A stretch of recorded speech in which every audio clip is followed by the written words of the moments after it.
Yesus Kristos Luqaas Wongeel boqonnaa 19:27 irratti warraan isaan irratti mo'achuun barbaanne kottaa ajjeesaa jedha.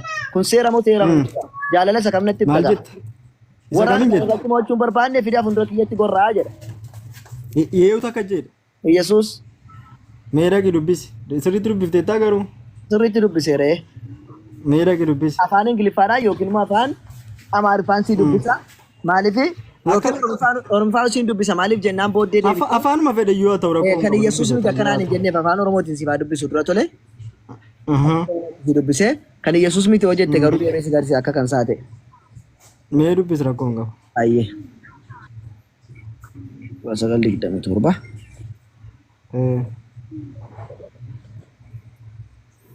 Iskiriinii guddisiiti nu dubbisu. Ayyee rakkoon hin jiru. Iskiriiniin kun guddatu dhiifama kan komanni kun guddisu keen Saamsoongii wayii bira qabame chaarjii kana tunaa jijjiirte chaarjii kana sitti iddoo biraatti godhime. Iskiriiniin kun guddisu akkasumatti dubbisa yookiin akkuma jirutti iskiriinii xiqqoo waan dubbise hotte malee manni kun guddisu saniif akka itti taa'u jirra. Guddisaa laata mokkoruu of guddisu. Rakkoon qabu. Sinaa guddisi. Bataam ደስ ይላል. Ayya. Maal jedha Luqaas 19:27 amma garuu diinota koo warra isaan irratti mo'uu koo hin barbaanne kana as fidaa jakoo duratti isaan gorra'a jedhee abboome jedha. Gararraamaa ka'eega. Gararraatti hafe dubbiin. Eessaa sii ka'u rakkoon tokko hin jiru. Ooluma ba'i lakkoofsa 10 mee ooluma ba'i mee. Kudha. Mee 13 irraa ka'e dubbise. Garboota isaa keessaa namoota 10 ofitti waamee adda addaa warqee waqeetaa tokko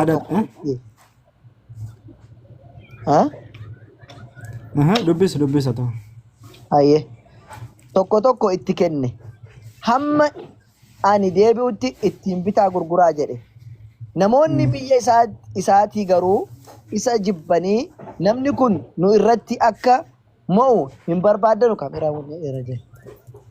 mo'u hin barbaannu jedhanii akka himaniif jaarsolii booddee isaatti duuka ergan.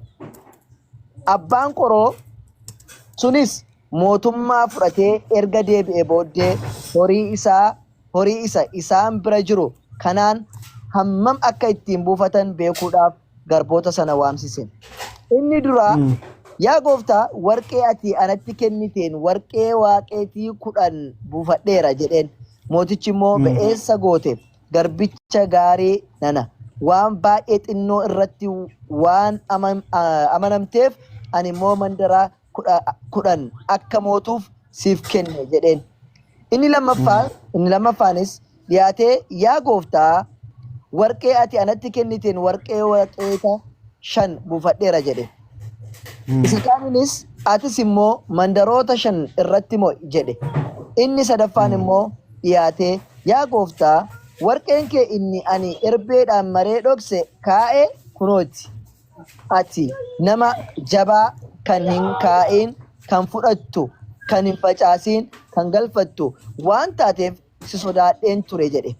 Gooftaan isaa immoo ati garbicha waa'ee hin baafne nana. Dubbiidhuma keetiin sittan farada.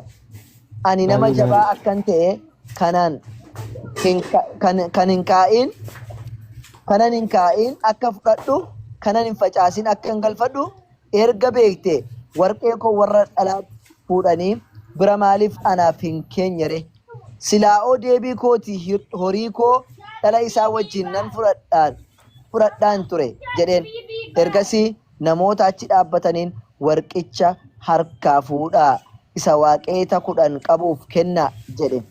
Yaa gooftaa innoo ammayyuu waaqeeta 10 qaba jedhaniin. Cuftuu keessa jira kuni jalqabarra hin jiru jechuu agarsiisa. Waan itti dabalame ta'uu agarsiisa.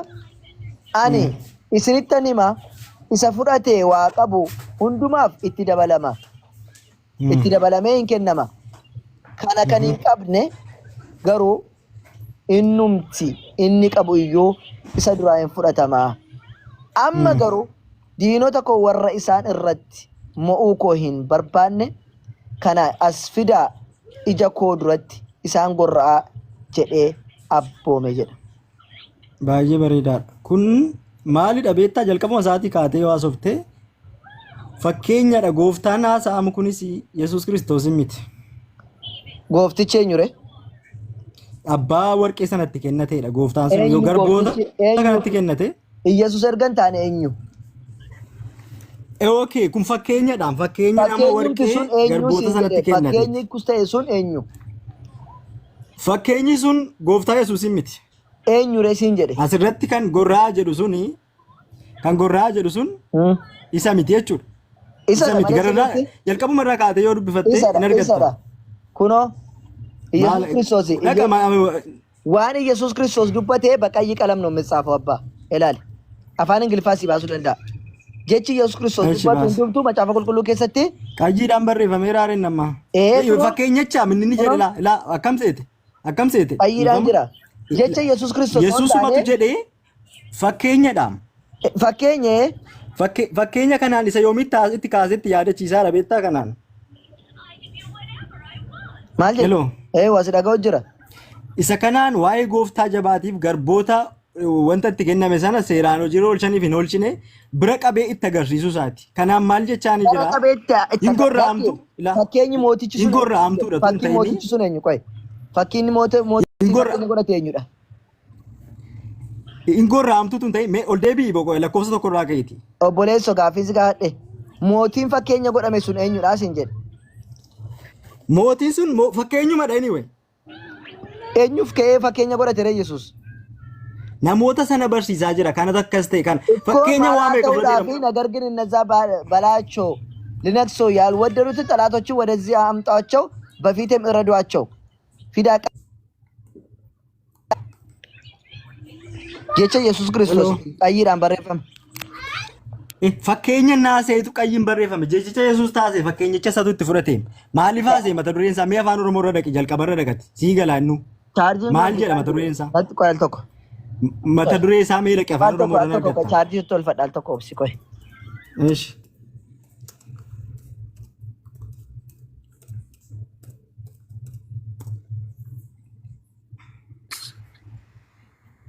Dirree fudhadhu qabannaat fudhadhu dubbiin sirroo.